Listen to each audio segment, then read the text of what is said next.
การเคลื่อนไหวคือมันอยู่ในตัวมันจะเป้าในตัวเล็กๆอยู่ตลอดพอจะไปมันเหมือ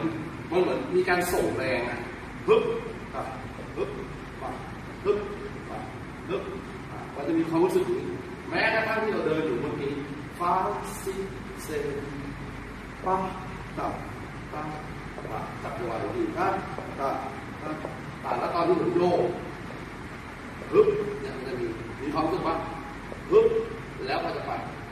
ฮึบฮึบฮึบฮึบเหมือนโยกตัวเองนิดหนึ่งรวมถึงตอนเดิน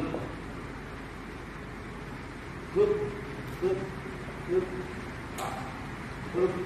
ฮึบฮึบมันมีความรู้สึกมันโยกในตัวนะโยกที่น้ำหนักในตัวไม่ได้อะไรแรงมากแต่ไปตามจังหวะ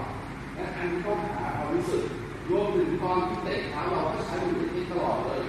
พอเราแตะเสร็จปุ๊บฮึบฮึบฮึบเนี่ยเก่งเลยฮึบฮึบฮึบ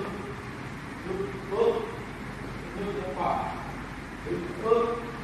ฮึบมันจะมีอยู่หน่อยตลอด